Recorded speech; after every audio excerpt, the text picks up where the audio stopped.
Good evening students from Ashok Bhardwaj. Welcome to again new SS class lesson number 2.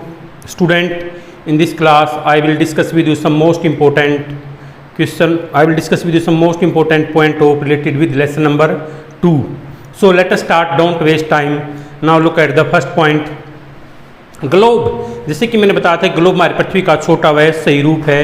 Globe पर महाद्वीपों महासागरों के सही आकार में दर्शाया जा सकता है।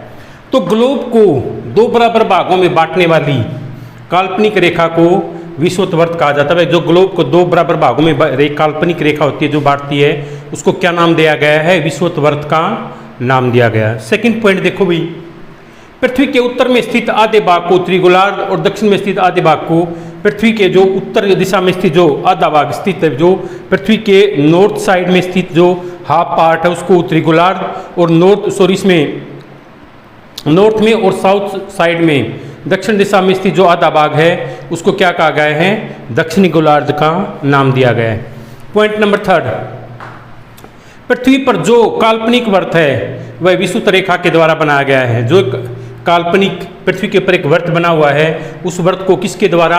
विषुवत वृत्त। पृथ्वी के ऊपर जो काल्पनिक वृत्त स्थित है उसको किसके द्वारा भाई? विषुवत वृत्त के द्वारा ही बनाया गया है।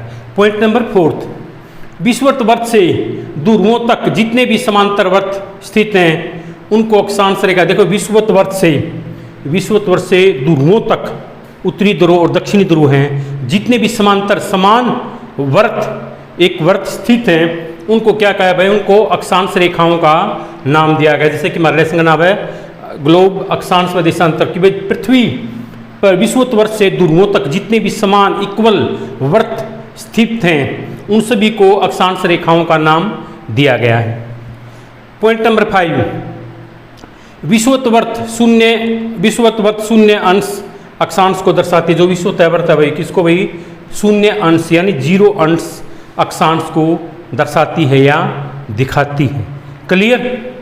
नेक्स्ट पॉइंट देखो भाई, विषुवत वृत्त के दोनों तरफ जो ध्रुव हैं, मतलब जो विषुवत वृत्त के दोनों साइड जो ध्रुव हैं, कौन से? उत्तरी ध्रुव और दक्षिणी ध्रुव, उनके बीच की दूरी पृथ्वी के चारों ओर, मतलब जो विषुवत वृत्त के दोनों ध्रुव हैं जो उनके बीच की दूरी और पृथ्वी के चारों ओर जो वृत्त है उनकी दूरी का कितना भाई? 1/4 है, चौथा हिस्सा है, जिसका माप 360 अंश है। जिसका माप कितना भाई? 360 यानी 1/4 है, 1/4 यानी 90 अंश है। कितना भाई? देखो अगेन से देखो, विषुवत वृत्त के चारों तरफ जो ध्रुव हैं, उत्तरी ध्रुव दक्षिणी ध्रुव हो गए, उनके बीच की दूरी, उनके बीच में जो दूरी है और पृथ्वी के चारों ओर जो वृत्त हैं का 1/4 हिस्सा है। उनके बीच की दूरी और पृथ्वी के चारों वृत्त की दूरी का कितना भाई? 1/4 हिस्सा है, जिसका माप कितना भाई? 360 अंश है। ठीक है, या 1/4 यानी 90 अंश है। इसी प्रकार 90 अंश उत्तरी अक्षांश, उत्तरी ध्रुव को, जो 90 अंश है भाई उत्तरी अक्षांश, किसको? उसको उत्तरी ध्रुव। और जो 90 अक्षांश है, 90 है दक्षिणी अक्षांश, जो उत्तरी अक्षांश है 90 अंश उत्तरी अक्षांश को उत्तरी ध्रुव, और जो 90 अंश दक्षिणी अक्षांश है उसको दक्षिणी ध्रुव दिखाया गया है। क्लियर? नेक्स्ट पॉइंट, उत्तरी गोलार्ध में भाई कर्क रेखा कितने? 23.5 डिग्री उत्तर में स्थित हैं, और दक्षिणी गोलार्ध में मकर रेखा वो भी 23.5 डिग्री दक्षिण में। और भाई देखो विषुवत वृत्त के 66.5 डिग्री उत्तर में जो विषुवत वृत्त है उसके 66.5 डिग्री उत्तर में कौन सा वृत्त है भाई? उत्तरी ध्रुव वृत्त है। और विषुवत रेखा के 66.5 डिग्री दक्षिण में कौन सा? दक्षिणी ध्रुव वृत्त है।